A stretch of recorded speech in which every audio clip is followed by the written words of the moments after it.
Disclaimer.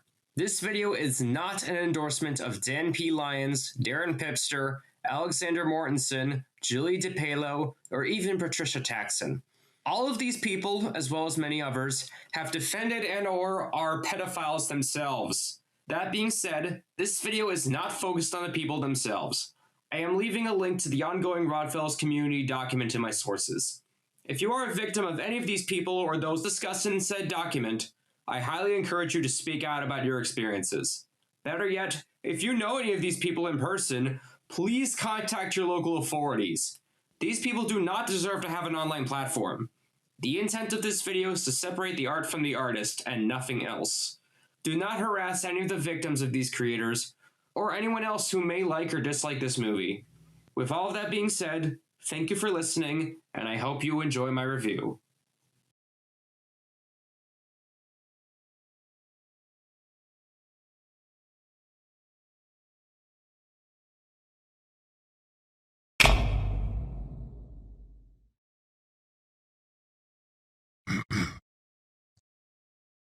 Hello guys, it's me, Finto Stenson, the king of the Rodfellows.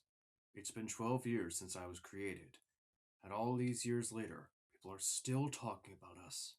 Yet nobody wants to give us a chance. What did I do? What did I do wrong to you guys to hate me like? Okay, I can't keep that up.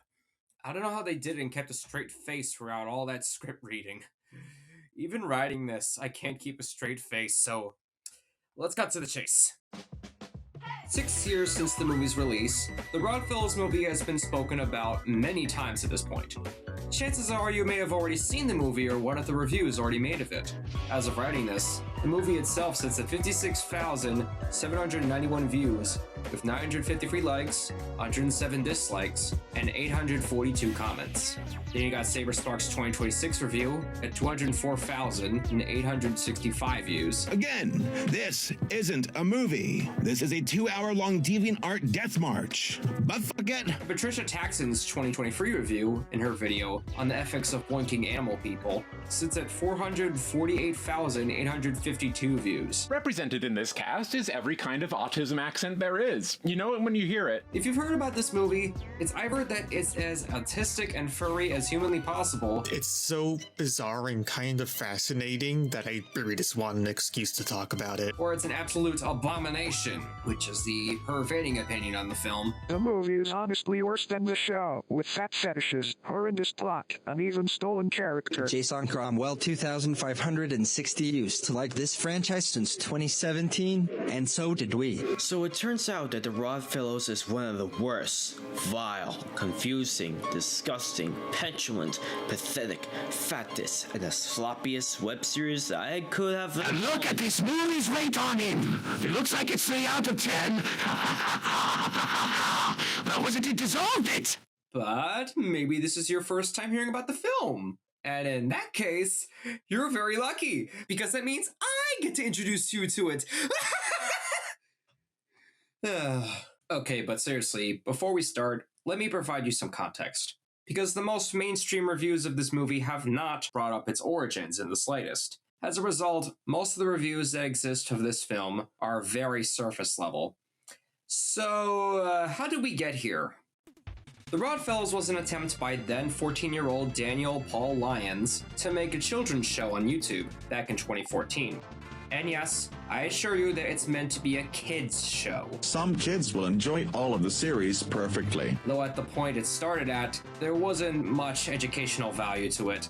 It was mostly a series of slideshow drawings that starred a purple rabbit, a green cat, and a pupper with orange clothes, drawn and animated in Windows Movie Maker. And my god, it had perhaps the worst pacing I've seen in anything ever. Have you seen this? Hi, my name is Widdenner, the great kid of the Rodfellows. Today I am going to play some of the new toys that Samantha bought for me. I really love the new toys.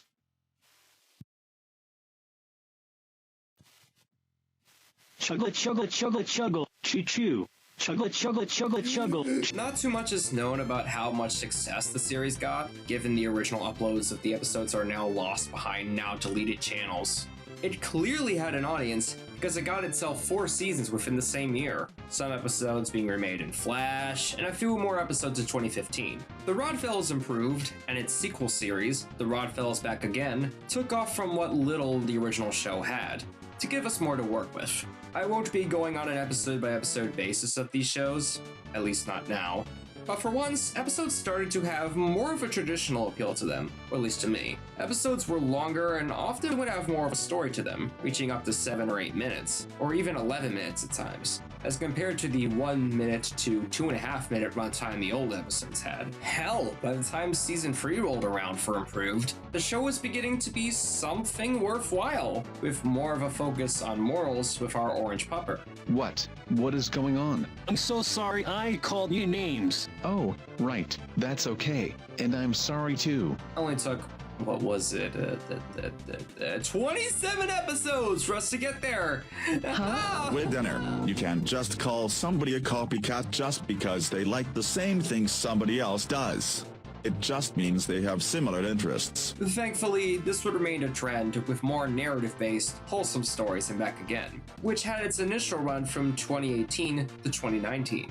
Episodes at that point had not only changed the art style to the one you may recognize from the movie, but they also went from text-to-speech to having actual voice actors. And that's how the pupper went from sounding like this... Let me go check the other rods. ...to sounding like this. I gotta put on a jacket next time. We'll come back to the voice actors later. But by this point, a structure had been established, and while the animation wasn't great, this is where the show peaked in terms of quality. Not to put kids' shows down, but this was still meant for a child audience. And in a sense, this was a start. Again, I don't know where actual children stand on this show, but I know this is where the show was more consistent in being unironically enjoyable for me, as a 23-year-old adult who... Okay, yeah, I need to address this now.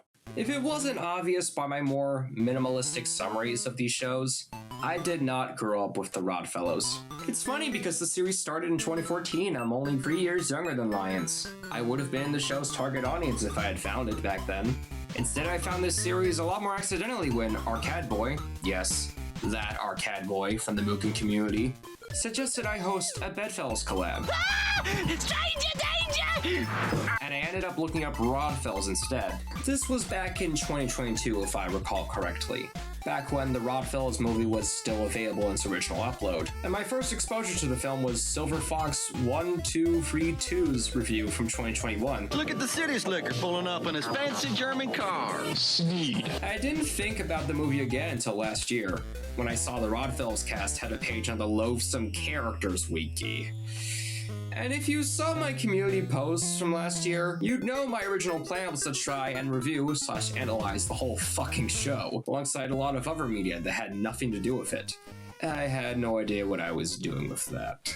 But then, I actually sat down and watched the show. I made a playlist to keep track of every episode I could find.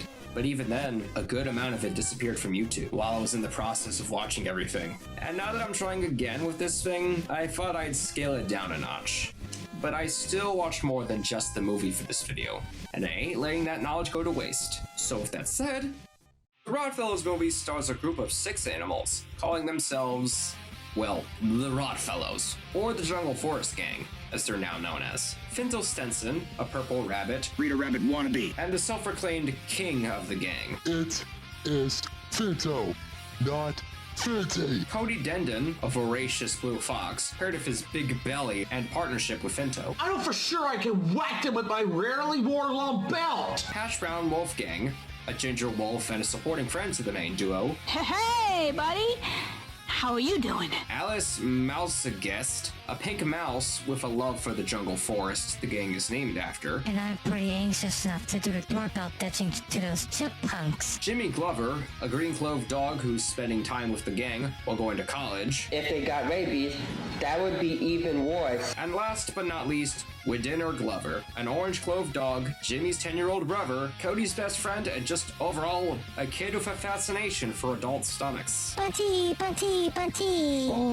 The gang spends their free time together in a single communal home and walking around the forest. That is, until Xander and Zayden, twin chipmunk brothers, show up and start harassing Widinner. They then proceed to ransack the Rodfellows' house while the gang is asleep. to which the gang confronts the two, Finto threatening their lives in the process. But this isn't enough for either of them, oh no! What follows is the Rodfellows continuously hijacking and pranking the Double C's back, leading our antagonists to slowly progress from pulling a school fire alarm as revenge to devolving into petty, small-time criminals. A conflict that escalates into a gang war between our quote-unquote heroes and their tormentors, all paired with the most bloated cast of bystanders and villains you will see in any movie ever. As with most stories, Xander and Xaden inevitably lose and are thrown into prison, alongside the friends they made along the way. Except this one guy, trust me, I will address him soon enough, because that motherfucker's dead. And so, it's time to celebrate!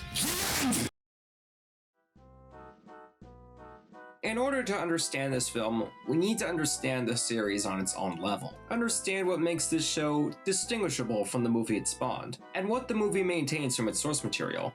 And there's no better place to start out than with the characters. Finto and Samantha, the green cat, have never been the most mature characters. Widiner, you're supposed to say cheese, not to go out. In fact, one of the earliest episodes of the show ends with Finto yelling at Samantha for force-femming him. Well, I am just making you fancy. Furthermore, if you don't like the look, you could just forget about coming to my tea party. That's it. I quit. I'm not going to the tea party as you say. I'm done talking with you. I'm never talking to you ever again. We sure don't see them spending time outside of hanging out with each other, or outside of their friends and adopted children, to focus on their professional lives. The only member we saw of a profession consistently was Rufy, the orange raccoon, who was one of the teachers for Widiner, but even then we tend to see her as one of the guiding figures to the young boy. So you see, Finto is busy doing some exercising. He has done push-ups every Sunday afternoon. So to talk to Finto, you just need to wait until Finto is done with the push-ups. In the improved era of the show, Widiner has even more focus than that of the adults that raised him. Widiner was often the subject of lessons that were to be learned in his maturing. Learning how to deal with those your own age, who may not get along with you on a smaller scale. Those who don't hurt you physically, as opposed to the violent antagonists like Jinto, the yellow Finto recolor. That Finto be as good as a wannabe of Winter Rabbit, alright? And Widiner's evil clone. Hey. Who you can resolve a conflict with peacefully through reason. We see this as Widiner learns the harm of name-calling with his own brother. Or cheeks. Dingo butt. Hey, I don't have a dingo butt. I'll moon you. Or how we need in conflict over having the same interests, as he learns with Felicia the bear. I don't want to play with Felicia. I don't want to play with you either. I'm not your friend anymore. Of course, Widiner was not the only one subjected to the lessons taught in the series. He was just the primary subject, due to being the target demographic for all these shows. All while the adults would sometimes learn lessons as well. Hash Brown coming to accept her own identity through the dysphoria of her name, as sometimes that dysphoria is calling to be touched upon and healed through acceptance. But sometimes it takes experimentation of identity to realize if that change is right for you. I hate to say this, but I don't like being called Cindy. Guys, even Hash Brown isn't a normal name, it's my name. I like my name and all the others should call me that name. I miss them calling me Hash Brown. Well, let me try to comprehend this. You mean you want everyone to call you Hash Brown again? Yes, especially you and Cody. It gives me pleasure when you call me Hash Brown. Cody learns that neglecting others for neglecting you isn't the way to get their attention, or to get them to spend time with you. So, Cody, usually we spend a lot of time with you, but you should do better that sometimes when we're busy, we can't pay attention to you right at the moment that you do. That's right. If you need something from us, just speak up and tell us your feelings. Widiner learns patience when others aren't responding. How it can feel lonely when you are ignored, but sometimes it's because people have lives outside of you. Okay, Finette. Good. Finette, Finto, Samantha, Jimmy and Ruthie won't talk nor they won't listen to me. Heck, despite the prevalence of the more rotund characters, they learn not to eat too much or not to eat too fast. I guess he's eaten a million times faster. Eaten what? McDonald's French fries. Oh my goodness gracious, no one should ever eat that quick. Sometimes in healthier manners as Finto is forced to rest in one episode, or another episode where Cody is to not irritate his mouth while dealing with a canker sore. Ow, I think I just chomped on the affected part on my tonsil. Got to be careful there. Or maybe you shouldn't speak at all. Even Rufy, upon becoming fatter in the later seasons, has helped to tone down that body fat through plenty of exercise. What I got in my backpack is these 2 heavyweight things that you can use to exercise with. Let me guess, those body sculpting hand weights? You guessed it. Here, take them. Use them for your belly to compress. Sweet! But over time, simply learning it the hard way, as with the earliest episodes of Finto and Samantha gorging themselves to getting their stomachs pumped. And this is putting aside the show's interest in inflation. Yes, that inflation. A new air tank to turn me into a balloon? Yeah, there's no denying the allegations. There's ripe fetish material in this franchise. Water inflation, fattening up from overeating, bedwetting, hissing in the bathtub, and even farting. Widinner, what the fuck have you done to my nose? You like just fucking farted on it, you stupid motherfucking asshole. I think there was the time where Widinner shat on the floor. Not even like a fetish thing, I don't think, just... He sat on the floor! Though don't be mistaken, this is not necessarily the same thing as how the show depicts belly cuddling. In the context of the creators, yes, it is fetishistic. And in the context of a kid's show, it sure isn't appropriate. Nor is any of this other stuff appropriate in the way it is depicted. So how do you feel about? What does it say? It's so hard to read it. Traditional beggars blah blah blah blah blah. No, Finto is asked of how you feel about traditional bands or music. But, for reasons I'll explain later, the characters being fat or being cuddled is not inherently fetishistic. It's more wholesome than anything. That kind of gets to the core of the appeal of the Rodfellows, as weird as that is to say. Like with many shows with low stakes, the Rodfellows isn't the most focused on being a teaching tool. It's mostly just about characters hanging out and vibing with one another, having fun and comforting one another. Sometimes they do get into more outlandish situations, like characters being frozen in place by fantastical tech or magic. It looks like Gina, Finto, and Samantha are derpy, and I believe they are still muted and silent to volume 0. I think those 3 ran out of batteries. Or Matrix-inspired nightmares, or running from a boulder in a replica pyramid. Other times, characters are just camping out or playing games. Or annoying others by playing the music loudly in the middle of the night. My son went to sleep because he's tired from all the game planning. Oh, okay. Guys, let's go back to bed. Yeah, that's another thing. The Rodfellows movie's plot involves our characters taking offense to a couple of rabble-rousers chasing after a child, and then booby-trapping their house. No, not my breakfast! Oh, great. How am I gonna eat more food when I'm hungry? And Finto threatens them if they don't quit. They've gotten mad at characters for similar things, like Jinto trying to steal pizza and punching Finto and Samantha. Give Widinner back the pizza. He needs it because he's currently feeling grumpy. Nope, I'm not going to. Not until I eat more. Or the evil Widinner stealing people's belongings and trying to get Widinner killed. Don't shoot me. Shoot him. He's the blessed one. No, don't. Shoot it that way. He's affecting you with herpes. Or Gina the bear stealing people's cookies to fatten herself up. You are a very clumsy and unprivileged grizzly bear. You always do the same thing. Eat cookies, cookies, cookies, all often over and over again. The lettermost was a more peaceful solution, but that clone died and Samantha threatened Jinto. Bring us back the pizza or I will call the animator to kill you. These anthros can be violent, and not always care about the boundaries of those that aren't themselves. I'll let this slide, Gideon. You're gonna slide to what? The ball? Over that door. What? No! So the plot is perfectly feasible within the universe's lack of rules. Oh, but what about the writing? It's, more or less the same. I better reconnect the clean water pipes. I can sort this out with you. Sure you can. Can I? Of course. You and I are both experts. I'll lead your powers to fix what's wrong with the house. Swell. The only real difference is the runtime and the pacing. At worst, episodes could have next to nothing happening, like Widinner dancing or playing games with next to no pausing. On average, characters have a tendency to repeat themselves or restate what we already saw in an episode. None of the people are moving in the Rodfellows. Only Widinner and I move. So, you say that only you and Widinner are moving, and not the Rodfellows? If not, they'd over-elaborate or talk to themselves a lot. Hey, this is Finto.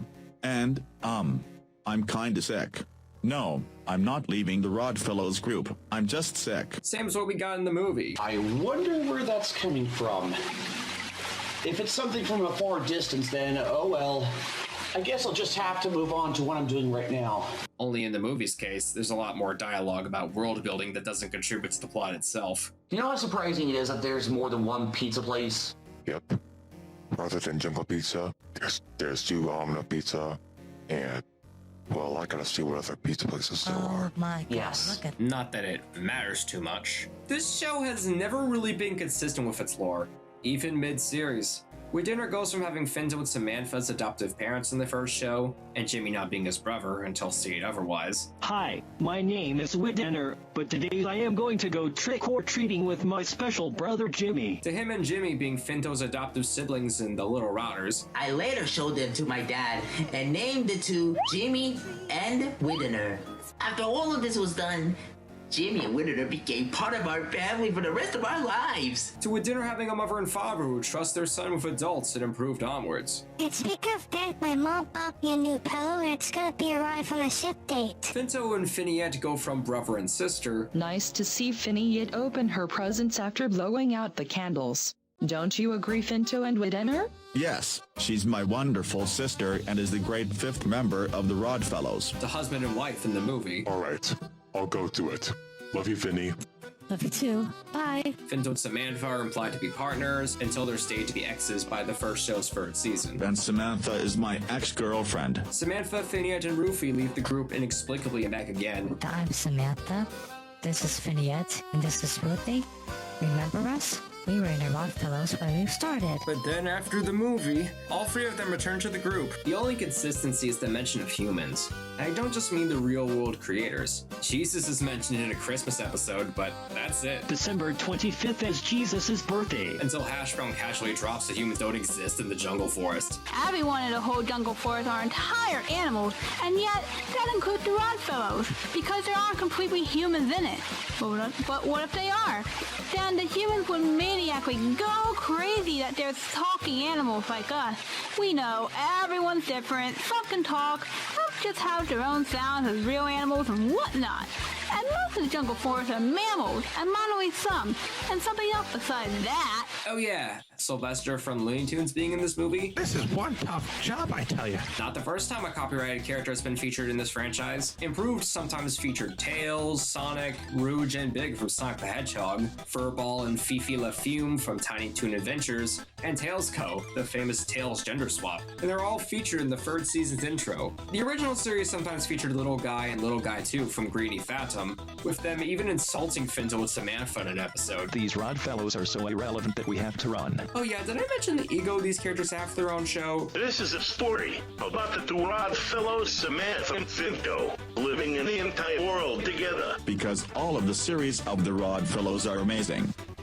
Approve. We are the Rodfellows from March 17, 2014. And how often this series introduces a member of the Rodfellows with that exact wording. We all know that you are the 2nd leader of the Rodfellows and is the great 5th member of the Rodfellows. And the 99th member of the Rodfellows now. And that is why Samantha will always be the lovely cat lady of the Rodfellows. The Rodfellows movie is quite messy as a standalone work, which makes it very easy to criticize. But if you are familiar with the show itself, and choose to look at the film as a continuation and adaptation of the show, you'd see both where it's better and worse than the show. But more importantly, the movie ended up the way it did because Lyons and his team never wanted to shift gears from their pre-established writing style. You definitely recognize a lot of these things among the movie's references to the old shows, if you had watched it previously. Now that you've heard this movie from the perspective of a Rodfellows fan, it's time for what you've probably been waiting for. Time to tear this movie a new one! I'm not gonna say too much about the animation. If you were able to see the footage in front of you, you'd already know how stilted it is. There are exceptions, of course. There's a few times Hash Brown does more dynamic movement. Main villain's death scene is probably the most effort they put into the movie. But let's not forget the belly movements of these characters. Really, the animation at least looks nice enough for me to not look away. No, the biggest detriment to this film is the pacing. No more moments of stock music and nothing else, or just dead air with nothing moving. The dialogue is the problem. Lieutenant Glover? Here. Elijah Lennon?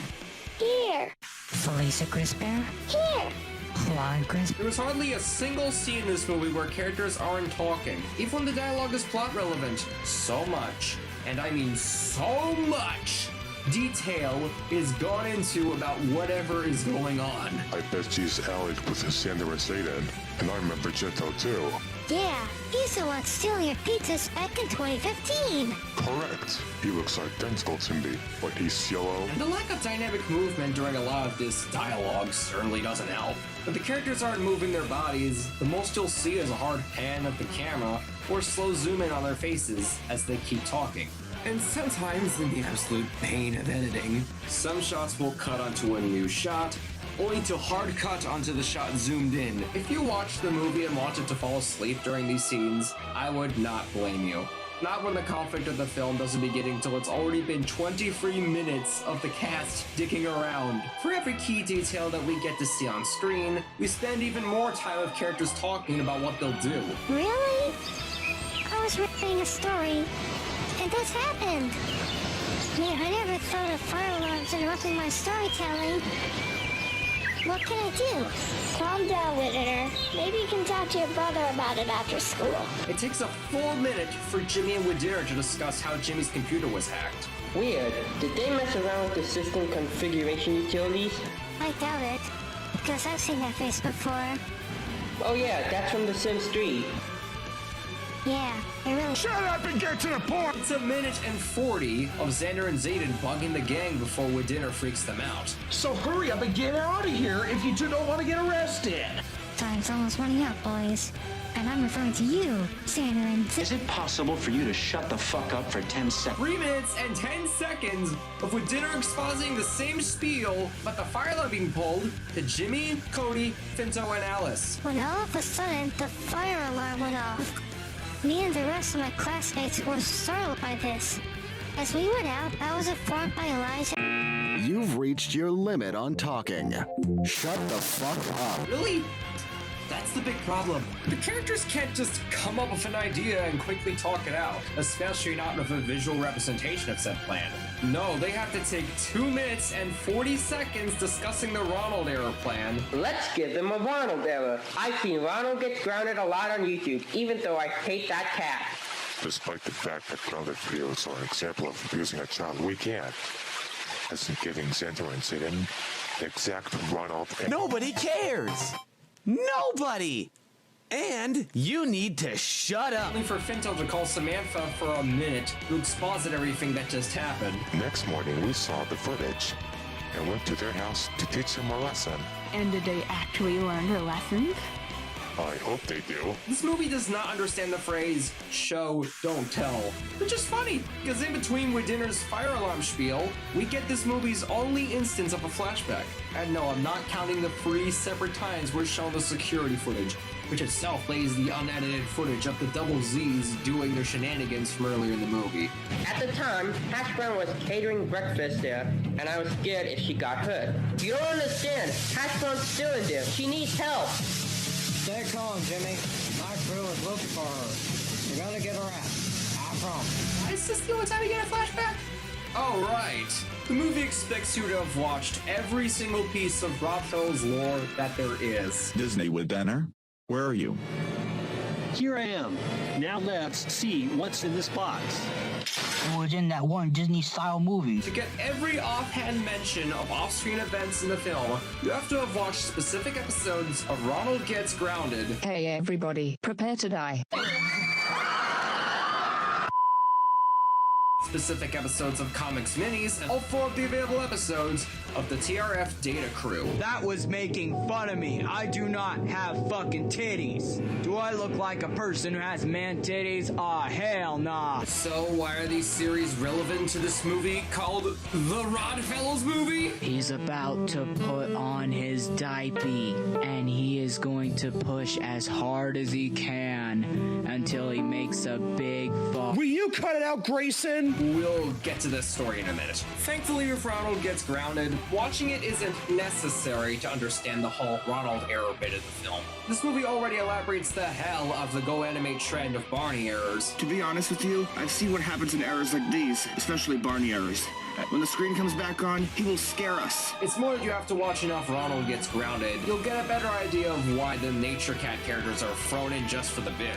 It's more the exposition of them, and their inclusion is just part of an issue that's shared with my show don't tell issue. This movie can't just make a pop culture reference and move on. Oh yeah! There are bits that aren't dwelled upon, like the Sylvester cameo, the Chipmunks playing Fortnite. Also, Fortnite is Fortnite! And who can forget?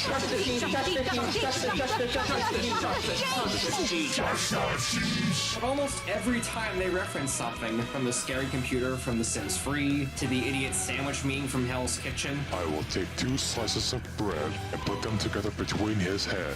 That's what an idiot sandwich looks like. The aforementioned Ronald Gets Grounded bit, among others. And don't get me started on all the name dropping of all the real world creators in the Juggle Force Police Department at the end of the movie. I'm sorry, but even as someone who tolerates the dialogue of this movie, this shit is so ass. He's a creator of this world. And the Orville and Hooch series. And the Banjo the Woodpile Cat fan film. And most of all, Ronald Gets Grounded. Oh, we're in some serious dead meat. Now let's get into why this reference slop is a problem. As I hope I've made clear, this is a movie made with fans of the show in mind, and more than definitely nobody else. I'm a fan of this show. I know the characters, and multiple cartoon movies exist as conclusive or active development for characters people already love, even if that means the movies aren't accessible to casual viewers. The problem comes not only from needing to have watched these completely separate shows in addition to the Rodfellows shows themselves, but also the fact that these shows are intended for adults. Now get the fuck out of my sight, you two punks! Well, the Rodfellows movie is meant for kids. This is on top of comics minis and Tier F Data Crew being narratively relevant. More than a few times in this movie, the Data Crew is name dropped as an allied group with the Rodfellows. The Data Crew. The Data Crew. The Data Crew. The Data Crew. The Data Crew. The Data Crew. The Data Crew, as per their title, only appear in TRF Data Crew and comics minis. Now again, not all of the context from these shows is needed to understand the overall story, but if you didn't watch these adult spin-offs, you would not know who the Data Crew characters are or why they're here, and you especially wouldn't know who this motherfucker is. Oh, I see someone new. Hey there, who are you guys? This is Sargon, Samantha's ex-husband, and he's that one villain I mentioned earlier. He's thrown into this movie with only half an hour left of the runtime, and the only explanation we're given as to why he's here is, I used to be a husband of Samantha, but until Alexander came in and started roasting me, I came off as evil and betrayed her, and betrayed everyone who are friends with me in the first place. There's also a comment about how he's, quote, drunk, deadbeat disgrace of a father. But again, that's it. And what does he do during his less than 2 minutes of screen time? Nothing! Though then again, it's not like most of the villains did anything at all. But it's frustrating because Sargon is meant to be the big bad, and he doesn't have anything to show for it. At least Shinto and Macario, the Black Clove puppy, each had an episode to themselves and improved. They didn't appear much in the Rodfellows, but they were there and recognizable to fans. Although because Macario's only prior appearance is now lost media, the most Sargon got was appearing in the intro for Improved third season, only to never appear in an actual episode. So where do Sargon's villainous actions take place? In comics minis. Here comes the bride. I don't give a fuck! Now, admittedly, I didn't watch much of comics minis to verify every appearance of Sargon there was, but I was at least able to find this roasting scene in the 5th episode of its 5th season, Wedding Crasher. After Sargon becomes what the title suggests, Alexander, this pale guy with the sunglasses, socks him in the face, and Samantha begins to berate him for being unfunny and weaker than Alex. What? What did I do? Nothing. I decided to pair up with a better man, which is Alexander. He is more braver than you. He is stronger, entertaining, and so brighter than you. Yeah, weaker.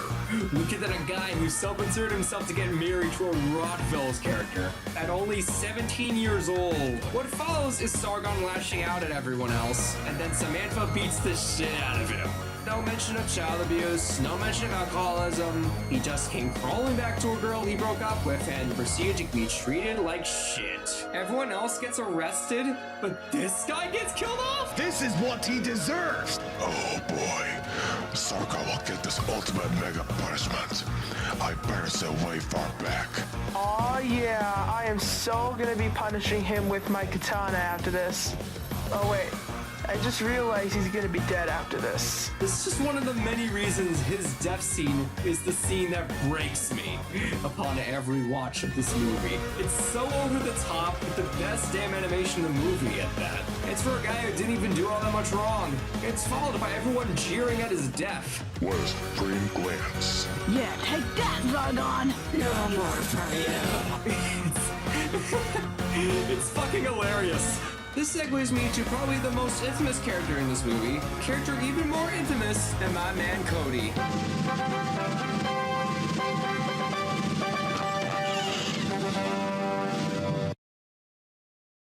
Hi, you all. This is Bunty Roo, a character who has also never appeared in the Rodfellows outside of this movie.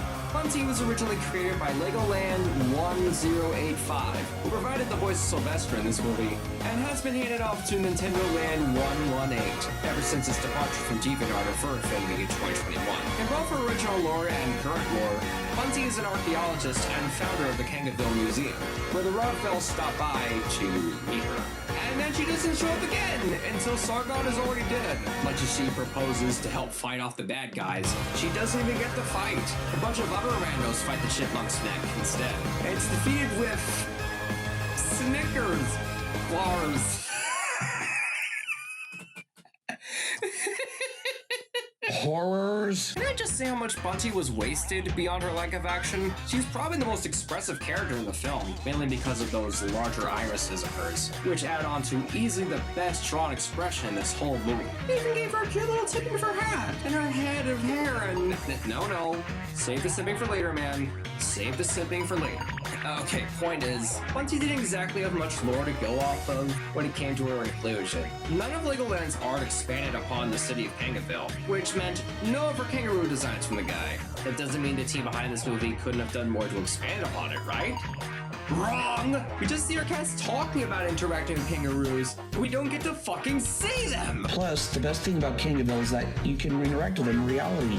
This lack of care should be evidenced enough. Look at how fucking big they made her belly in this movie when compared to her design before this. It's pretty clear that she was only put in this movie for fetish reasons. That being said, I do think Patricia Taxon raised a healthier perspective on the belly hooking thing. Widner isn't being exploited. He's expressing naive 10-year-old sexuality that is non-specific and unactionable. Autistic sexuality can have temperance. It can be benign and welcome. It can be age-appropriate. All the same, if you can divorce the Rodfellow from the context of its creators, the body types of these characters do have more diversity than many other pieces of media.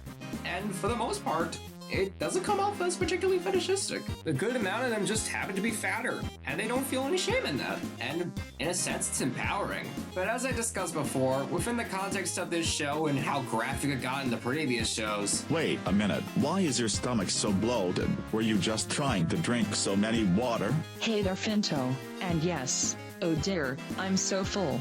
I'm like having a little tummy ache. I feel a bit of tired. Everyone might just rub or lay their heads on my stomach. You have to lock the fuck in to really get used to it in this very specific context.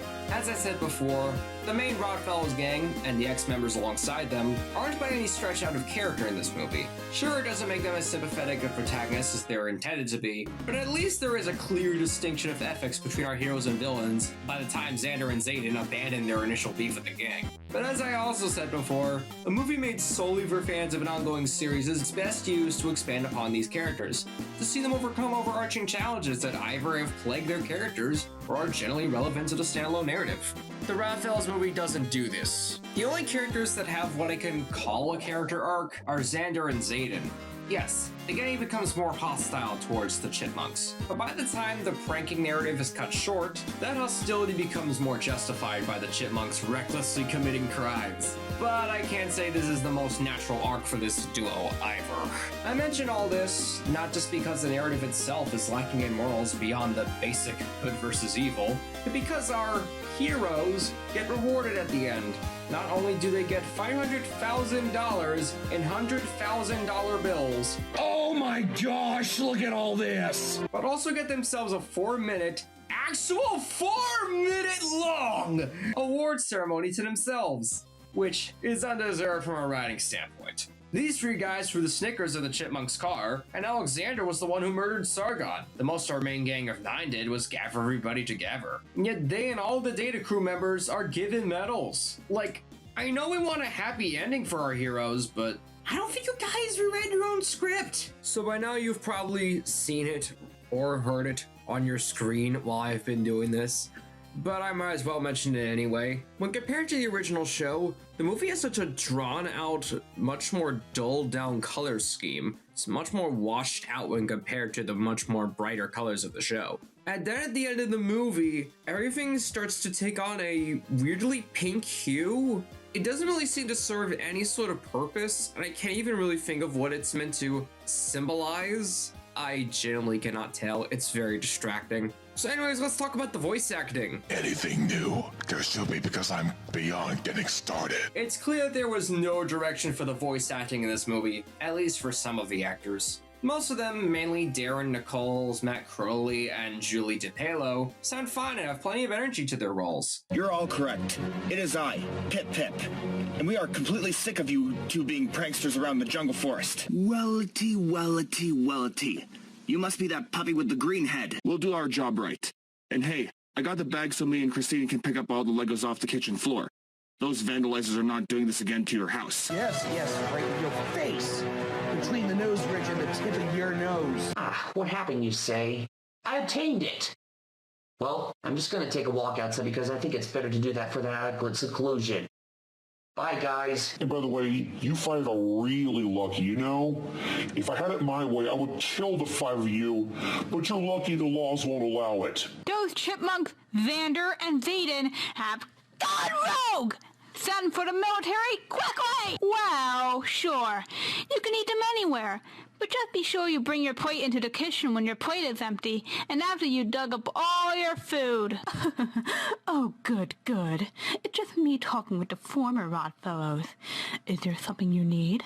Anything special? Don't even think about laying a finger on my beloved glide, or else you're going to get it when I whack you with my hundy-dundy baseball bat. Then you have Dan Lyons himself, who on one hand can be incomprehensible with all the voice filters he puts on his roles. In fact, if you're thinking if you're lying about some content, I'm really thinking that I am not kidding. No, really. Oh, hey. I distinctly heard you. And you knew I had out the house. Grandpa Joe loved to play her guitar and sing while the furry wind whistled through the thirsty sagebrush. Singing with the wind was one of the ways Grandpa Joe entertained herself. Yeah, I never have. All I was just take Finto Samantha's orders away before the recipient could get it. From what I'm hearing, those chipmunk rascals are robbing a flower shop. I think I need to tune into Jeff and then see what's the cause of it. Good evening, everyone. It is with absolute amazement that I would like to hand out awards to each one of these members, past and present. But one thing I can give Lyons is that, filters or not, he provides a variety of voices that make his characters distinguishable. Say for Finto and his Selfitzer sounding almost exactly the same. Pip Pip will be taking the picture. Neato. You guys look fantastic with those award lanyards. Same can't be said for Almir Velovic, with how his voices for himself and Jimmy are not only identical, but got that busted mic quality. What you did in the Jungle Forest house was, without a doubt, very unacceptable. That could be the truth. Those you said are fact.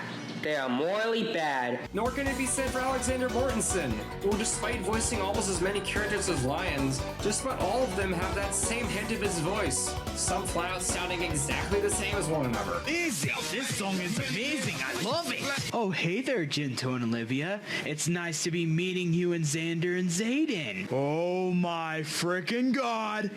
I cannot believe that they did this! I just cannot believe they've been pranking you guys. If they pranked us, we would give them some anime-styled punishment. Welly, the blue fox with the enormous appetite has arrived. That's right! I'm back! All of you! Yeah, you are such a naughty bunny. Not too much else to say at this point. I know it's horrible, you know it's horrible. It's all around a horrible movie for so many reasons. Watching this movie activates two different sides of my brain. One side is the critical half. picking apart every issue that exists within both the movie's narrative and the movie's technical aspects. One side that tells me that this movie is hot garbage, and binging the prior Rodfellows show is such a huge waste of time. And that side of my brain was almost always on the first time I delved into the series. If I had to rate this movie objectively, this movie is a 3 out of 10 at most. Then there's the other side of my brain, the half that enjoys this movie for what it is. The side of my brain that would give this movie a higher rating. Maybe a 5 out of 10 at absolute most. Because that side cannot deny how bad this movie is, but it can just breathe in and out, relaxing. That's what this movie is to me, a comfort watch. And also perfect torture material.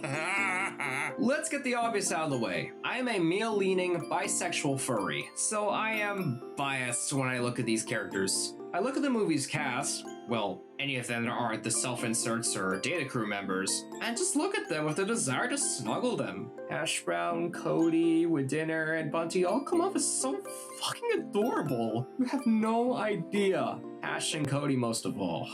I just hear their voices and can't stop listening to them. Or at least, I've listened to them all day if I could. And admittedly, Hash, Cody, Finto, Samantha, and Sargon, I have my feelings about them. I started this review doing a Finto impression, but I realized I sound almost exactly like Crowley as Cody. Without even trying, mind you. Do you remember the time when he skidooed into his laptop and killed us?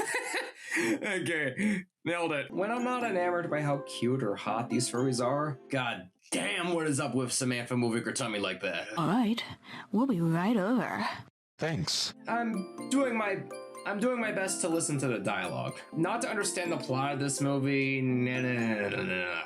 Just to hear these boys and girls yap. The way they go on and on, or looking right at the camera in Cody's case. All I can think of is how much I relate. As someone on the autism spectrum, I can relate to talking to myself out loud a lot of the time.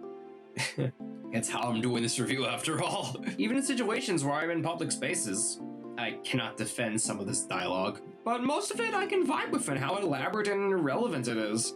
Because I know what it's like. I talk to myself like I am voicing in a video, without even being ready to make something out of it. Oh yeah, I just wanted to mention the characters from the Rodfellows Improved, specifically Jinto and this one chocolate-looking rabbit. To anyone else, these characters wouldn't mean anything, but having binged the whole fucking show, seeing these characters show up in this movie is kinda cool. They may not affect the plot, but hey, it's just nice to see them here and say, oh hey, it's that guy! And when I am not watching this movie, I have only watched it 3 times normally, I put on someone else's reaction to this movie as background noise. There he goes again. He looks like the guy from Bedfellows, but he's like some weird DeviantArt OC-ified version. They're both blue, they're both fox looking. Like, is he supposed to be a ripoff? And there these fuckers are again. Oh, he crossed his arms, you know it's fucking serious now. Can we put in the video that PNG of Pasty crossing his arms, please? For fuck's sake.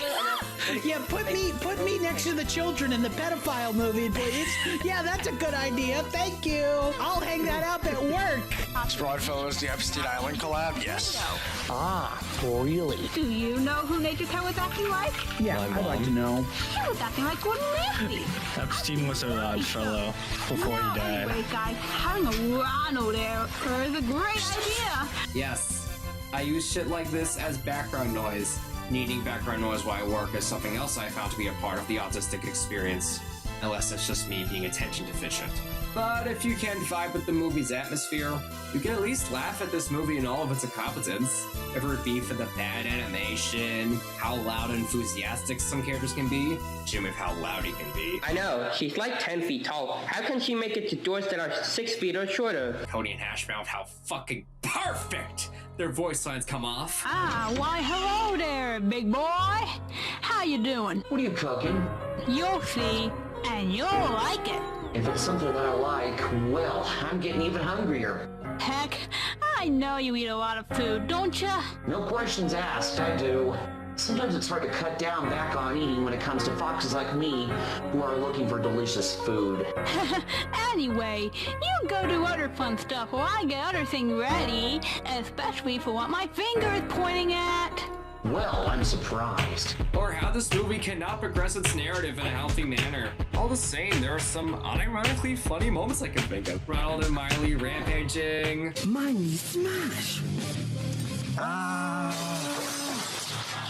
The gang turning their car to a Flintstones car. Let's show them getaway power. And a butler. And for one thing, his occupation is a butler. These animals are so fucking funny, they make me want to torture my friends with them. Actually, on that subject, I decided to get a few friends of mine who would help out with this project. I watched with my husband Wado Bongo in preparation for this review, and meanwhile we got Sharon Exile and Blue Gazpacho, who had previously seen the movie and want to give their thoughts too. Take it away, fellas.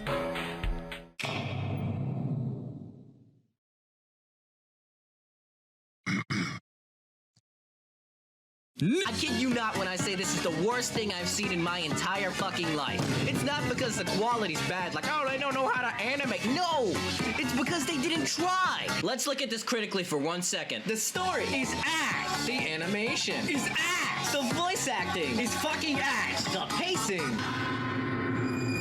The design is ass. Wait, hash brown is kind of hot. Also, everybody who worked on this deserves to go straight to the depths of hell. Anyways, my husband's pretty high on the spectrum, so he knows what's going on here. Me? What the fuck am I looking at? We interrupt your Fortnite game to bring you a Ronald error. Okay, so here's what I remember from the story. There are furries, and then some chipmunks do some bad things to them. And so the gang of furries decide to get revenge. And then the chipmunks, or squirrels, I don't fucking know, decide to set off a fire alarm. And then Marshall from the Paw Patrols tells them, kill yourself. And then the furries talk to this fat kangaroo. And what was I saying? I forgot. This felt less like a movie and more like a kid playing with toys. And as basic of an oppo as that is, you'll see what I mean if you watch it. But don't watch it. Holy shit, this is hot garbage. But I can't stop listening. Legalize nuclear bomb. I am dissatisfied with your reaction to my film. Why do you think so lowly of it? Can you believe I can eat at any rate of speed is one of the most bizarre sentences I have heard in my life.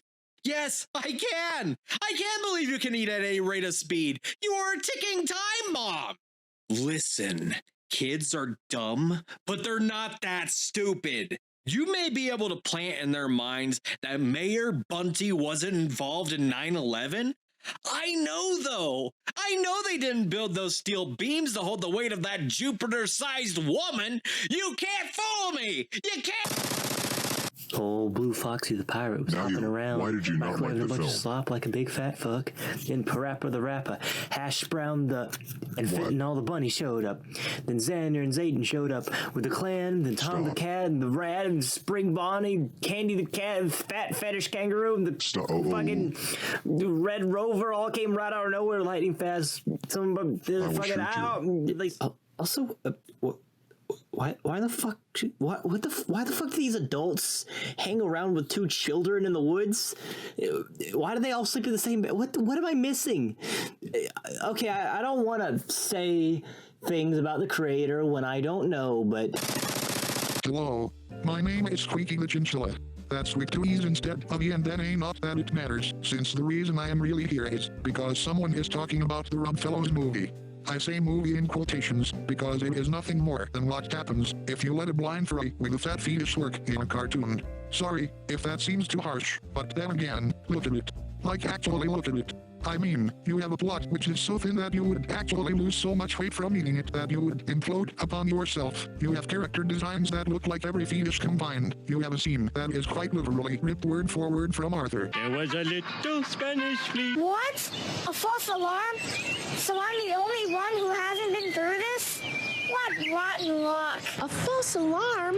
Aw, so I'm still the only one who hasn't been through a fire? What rotten luck. We were really impressed with the firefighters. It only took them 2 minutes and 18 seconds to get there. It is really nice to know that they're so fast. But I was really impressed with the firefighters. It only took them 3 minutes and 29 seconds to get here. It's nice to know they're so fast. What we did was dumb and dangerous.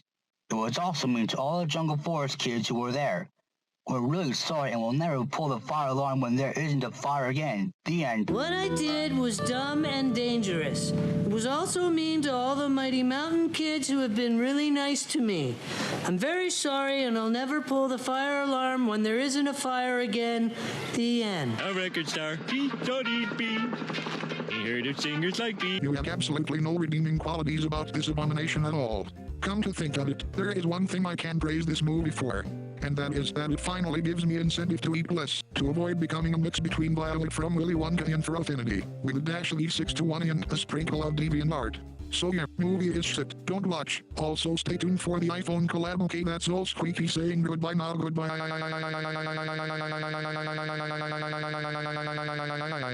And now, a dramatic reading of the Rodfellows movie comment section. In a weird way, I kind of like it. Like, this sucks, but it takes me back to old YouTube, a more authentic time, so can't complain overall. God, I wish more people knew about this. It's fucking insane. This is a film made by someone for whom every small act or behavior of human functioning is a miracle. This is as long as it is, because the man who made this must genuinely find a day's worth of basic maintenance of one's life to be on the level of a normal person on the day they go out to an airport, along with the prior stress of organizing. Honestly, this should inspire people to appreciate their own lives more. To be grateful, even in harsh circumstances, that you have what functioning you have. I'm mentally distorted enough myself to see that, unfortunately, the lack of self-awareness in this film can only come from both a mental disorder and giving up on struggling to cope. Godspeed to everyone. Never give up completely. Say whatever the fuck you want about this. It's a feature-length animated movie made by 2 people. That is fucking dedication. You know how long it takes to animate a single 10-second scene? The Little John jump scare made me laugh. This was actually kind of funny. What do you mean you are watering the forest? I also very like Hash Brown, the yellow fox girl. So much I'm low-key tempted to make fan art. She reminds me a lot of myself. She even has the same speech impediment as me. This movie is obviously not professional quality whatsoever, especially in the animation and voice acting department, but I can tell it has a lot of passion and heart put into it. It is genuinely entertaining and funny for reasons both intentional and not. This feels like the unfiltered thought process running through my head when I imagine stupid scenarios with my OCs or favorite celebrities. 7 out of 10. It's obviously not the best, but I don't regret watching it either. It was fun. I feel like you have to be a certain amount of autistic to make this watchable, yet alone enjoyable. And I'm definitely that. Am I the only one that actually likes this movie? The first 20 minutes are rough to get through, but other than that, the movie is actually endearing and has a lot of funny moments. Fuck, this movie is gold. This movie changed my life. I was in such a dark place before coming across this masterpiece. Thank you, Rodfellows, for helping me get through a dark time in my life. Had I not discovered this gem, I very likely wouldn't be here. Guys, this is my comfort movie. Stop making fun of it. Hash Brown is literally my comfort character. It's a wild film. The holy grail of neurodivergency. 10 out of 10. This stimulates my brain in an interesting way, but it's out of sheer endearment because of autism, I think. I'm using this as background noise to help focus on writing my thesis, and it's working. In my opinion, I don't think the Rodfellows movie is that bad at all. All it needs is better character development, a better plot, much better voice acting, more better animation, removing the fetish, and there we go! A perfect indie movie. Love it. 10 out of 10. I truly did had so fun anyway. It's super autistic, and I'm super autistic. You may know, learning character and background design on paper will be such a solid foundation for you.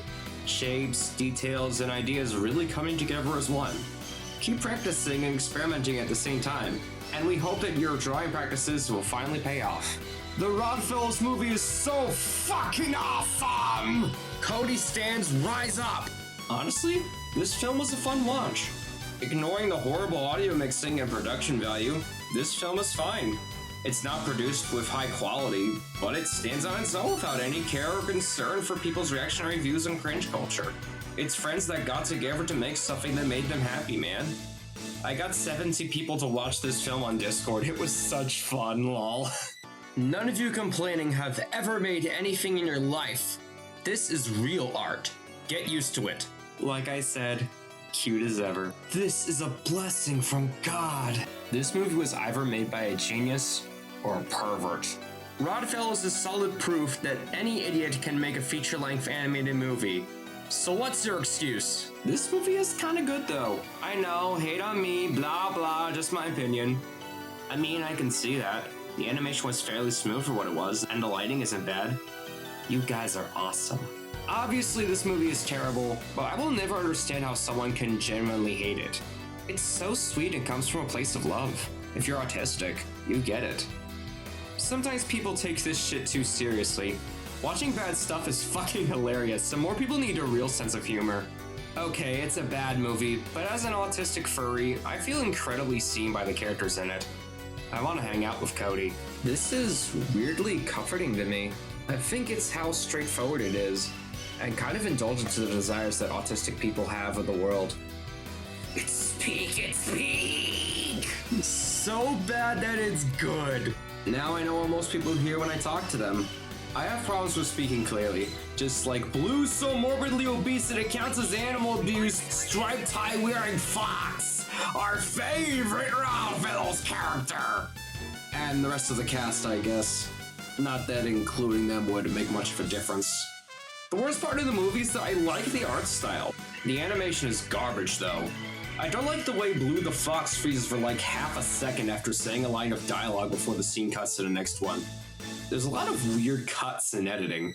The audio mixing also sucks booty. On the positive side, I think the yellow fox girl in the purple vest is genuinely the best character. From the first 5 minutes, she becomes the most likable from the main cast for me. Plus, she isn't abusively obese like her blue fellow. Watching this out of spite because people can't be normal about art. I fucking love this. This movie makes me so genuinely happy the dialogue is so weirdly written. I am so glad that this has escaped containment and is catching on. Shit like this is legendary for all the worst reasons, and I love it. The creators seem to be some real characters themselves, too. When I first wrote this review, I intended to end it on a positive note. Don't worry, I still have good things to say. It's why I highlighted all of these comments. Before I officially started working on this, I took notice that this film means something greater to some people, especially to those on the autism spectrum, like myself. If people are able to get something positive out of it, without defending the creators or attacking anyone for criticizing it, then I'm glad this movie exists. But that's really the only thing I'm glad about. For despite everything I have said in its defense, there is no excuse for how this movie turned out. Most people presume the movie was in production for 5 years. It wasn't. This movie allegedly went through 3 screenplays before the team started animating. From 2015 to 2019, the animation process took less than 12 months. While it is worth noting that a 4th draft of the script was made after the film was released, the version of the film that was officially uploaded on YouTube, that version even had a disclaimer that there were filler scenes that they intended to remove. So why would you release the film to the public in this unfinished state? If anything, it should have been held on to for test screenings and improved upon from there. But like I said, the Rodfellows team never took viewer feedback into consideration, outside of covering up episodes that contained explicit fetish material or something else that embarrassed them. Hell, during the stages of the script drafting for this movie, the Disney Rodfellows movie was released in 2017. If you can make a movie with better animation, a more focused narrative, and an actual thematic through line in half the time of your 2-hour movie, even if that movie is knocked off from something else, nobody gets left behind, remember. Or forgotten. You haven't any excuse. You didn't try, nor did you improve with the 2-hour version. I'll give them this though, at least the 2-hour movie had no explicit mention of a 39-year-old going on a date with a 12-year-old. I'm not that kind of sure I'm ready for a date yet. You're a 12-year-old puppy, and I'm a 39-year-old anthropomorphic cat. Oh, come on. How bad can it be? Autism is a spectrum, and it affects people in different ways. So I would understand if the creators could not recognize any of the faults in their work. But they did. And they released the movie anyway. Regardless of what you might take away from this movie, a thoroughly autistic production can still have effort put into it. It can still have explicit or implicit meaning in its narrative. It can still have something substantive to be analyzed, and Lyons' prior works prove that this is possible. As of editing this review, Lions has released the pilot for SDH Tripleplicity, the ongoing reboot of the Rodfellows. I only watched it for research purposes. When I compare it to the works of, say, Shappy Sway or Matthew Littlemore, it's not worth going out of your way to watch. But you see, all of these creators are monsters for the same reasons, but at least my enjoyment for the other two isn't for their work being bad. And really, what's just as depressing as these kinds of people existing, and all the people they're affecting through their existence, is that it's likely that nobody would talk about their work if they were perfectly normal human beings. If it wasn't for these people, nobody would judge me for enjoying any of these guys' work, unironically or ironically. If you do find yourself enjoying the Rodfellows movie, or anything else made by these problematic creators, enjoy it in good faith. Enjoy it as its own thing, and don't have any shame in it. Just as long as you ain't defending the creators, it's perfectly fine. I love the Rodfellows movie. I love the Rodfellows Improved, and the Rodfellows Back Again. And I wanted to end this video with a shout out to others who want to make something out of it. Those who wanted to make something out of it and still do. I know I want to make something out of it, and when this video releases, you will see what I have in mind for what I want to do. If you are watching this video and I am showing off your work right now, please know that I am showing it to share it with the world positively. Thank you for watching, and have a wonderful day. Hi, I'm Finto the Rabbit, and today we're at the lawyer's office getting a divorce because I hate my wife and she just eats too many McDonald's all the time. Hi, my name is Samantha. I like McDonald's. We have too much obsidian. Send that shit to the Rodfellows now! You see, Finto, this is why I voted for Biden, and Cody, shut the fuck up! I love you, boy. I love you too. It's you and I. Baby, it's me and you. And no matter what they say, I'ma love you every single day. Hello, my name is Flint and Steel from the hit game Minecraft. I create fire, nothing else. Today, we are going to observe this big bag that's eating cookies.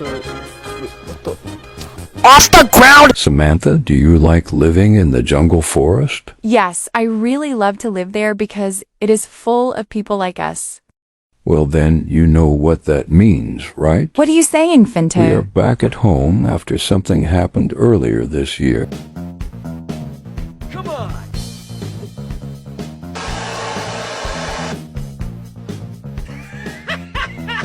Every day when you're walking down the street, everybody that you meet has got an original point of view.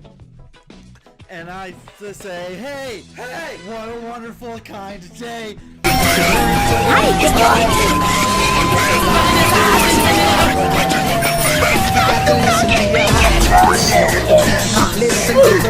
Are you ready to leave?